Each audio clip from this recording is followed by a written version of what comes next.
Hi everyone. So I wanted to bring about a concept. I wanted to share something with you, which I think can be quite interesting. And it's sort of like how can you get creative when you are limited on the tools at your disposal. And I truly believe like when we have less, we actually have to think outside of the box a little bit more, and we can actually get much better results, you know.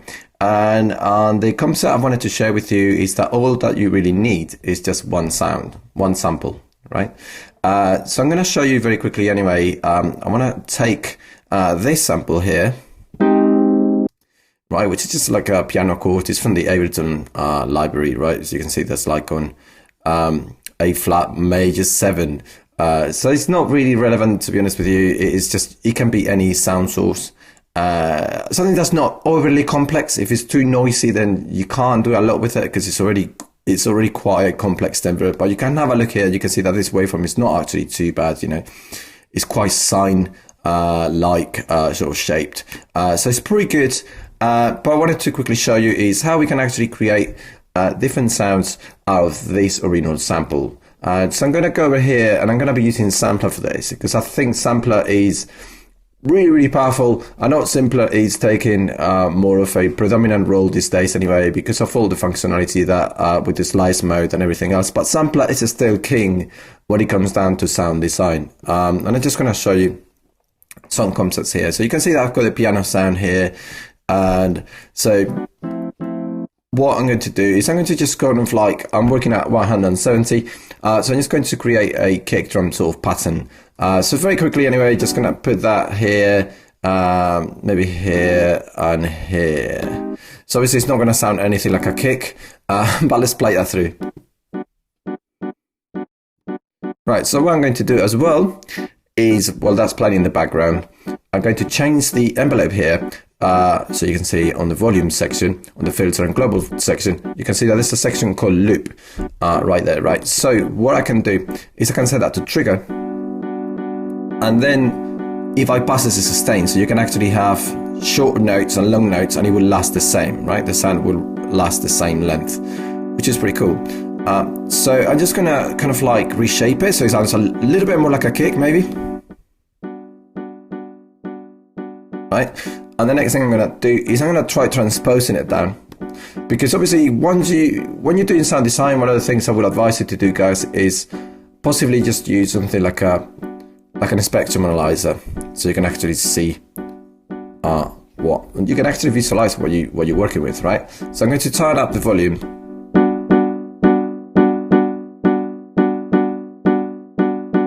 There we go, right? Let's turn that into a kick. So what I can do here is I can start transposing it down.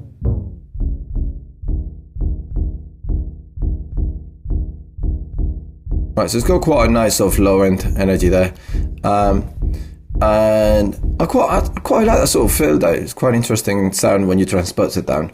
So what I'm going to do is I'm going to use a high pass filter here, and I'm going to remove any of this low end rumble that you can see there. That's a little bit too low really for a kick.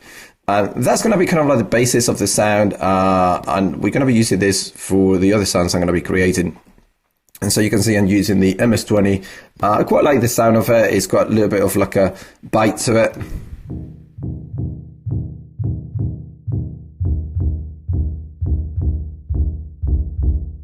Right. And once we got that shape, we can transpose it even further if you wanted to, see what it sounds like. Right, so you can hear that sounds a little bit more like a kick. I'm going to turn it up a touch.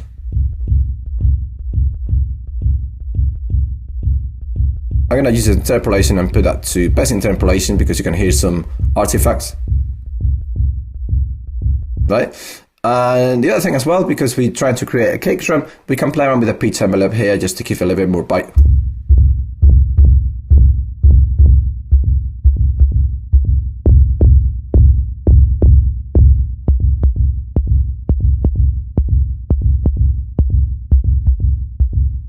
There you go. So again, here I'm just going to use trigger mode, and here I'm just going to play around with the decay. That's a bit too long.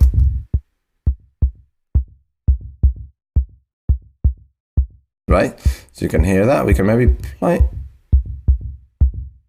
a little bit longer than that. Right, there we go.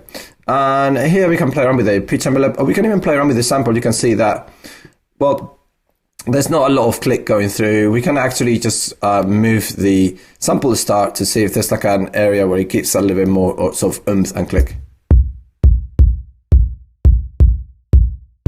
There we go. Obviously, I'm going a little bit too far, and it's getting a little bit loud. Let me turn it. Turn the decay up. Let me just make that one voice as well, so it doesn't overlap. We can even add a tiny bit of drive. There we go. And obviously you can kind of retune it, you can play around with the frequency.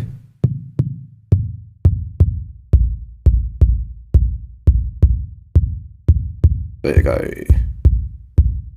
Cool. Anyway, so now that we got that basic sound, we can also take the same sound and we can duplicate it, and we can play around with maybe with a filter, and we can turn that into snare. So I'm just gonna put it on the just gonna do like a half tempo sort of drum bass thing.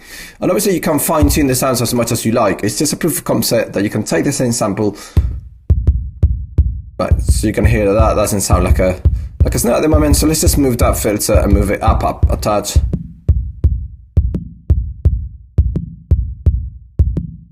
There you go, that sounds a little bit more interesting. Also, let's transpose it up, see what we got.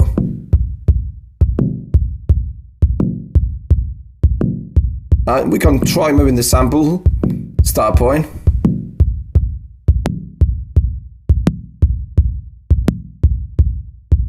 That's quite interesting.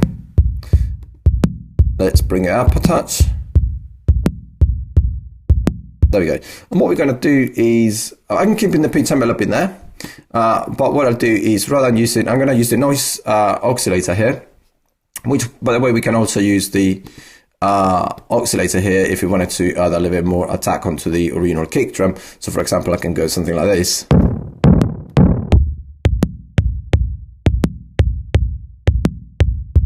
You see? There we go. So going back onto this one, this is going to be our snare sound. So I'm going to use noise instead and just play around with that. So this is just going to add the noisy part to the snare. And again, I'm going to change that to trigger and play around with this. Maybe even give it a tiny bit of basically, you see we got here the attack, we can bring the peak down and then we can raise the sustain. So we basically can add a little bit of a gap at the beginning of the sound. You see?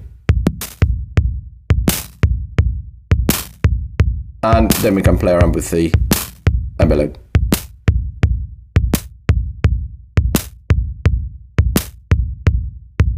There we go, right? Cool. So the other thing as well, we can add, we can use the same sample and create like a hi-hat pattern as well. So we can maybe add the hi-hats there. Again, I'm just going to turn these other two channels down so we can hear that on its own. And for this one, I'm going to take this oscillator off, which is an FM modulation, as you know. And I'm just going to transpose it up, so it sounds quite high, right, in terms of its pitch.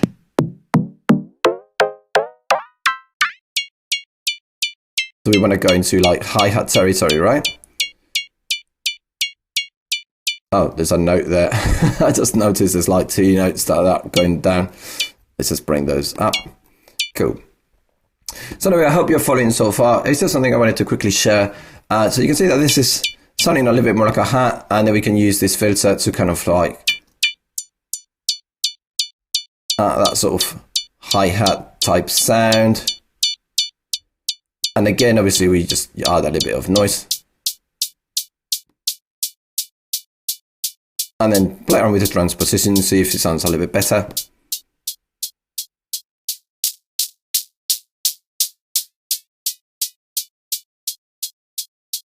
There we go, right?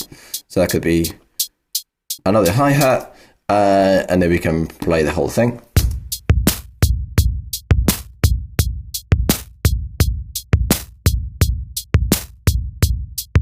We can play around with the decay. There we go, right?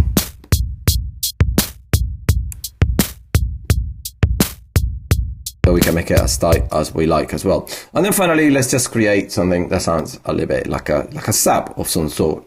So I'm just going to use the MIDI track, and I'm going to drag that piano sample here where it says drop an instrument or sample, and then right click on Simpler and turn that on to Sampler. There we go. So with this sound, what I'm going to do is I'm going to use this technique in which we actually do something similar to what Wavetable does, which is basically working around with like wave cycles, you know, like individual cycles. So we can do that same thing if we use sustain mode, and then we just loop like a link the sustain to the sample start, right? So they're linked. You see, like if I move the sample start, the loop start also follows, right? So that's what links means. And then we can do like a very short loop of this, and turn the snap off so we can go really, really close into the waveform. And so you get like almost like a pure tone. And I'm gonna kind of like shift around, see if I can find something that sounds remotely like a sub. So just think about all these different portions of the original sample that you can play around with. Yeah, that could be a good one, I think. Let me just move that about.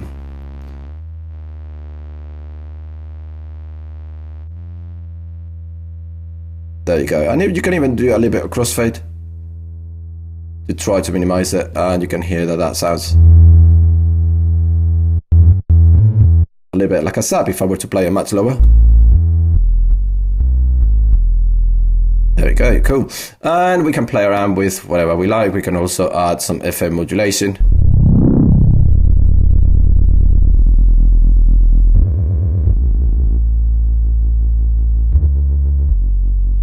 Just to add a little bit of like beating. So yeah, so just to give you an idea anyway. So if I play this beat now.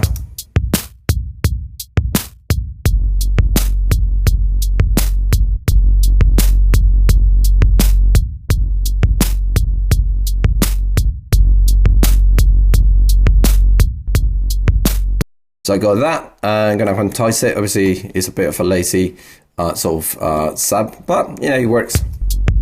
So I'm going to move that.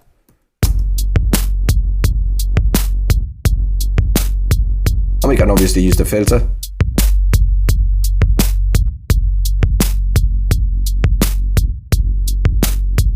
And we can even play around with the pitch.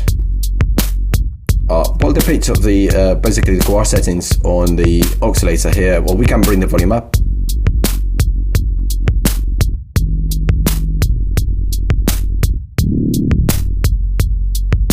Just going to keep it low for now.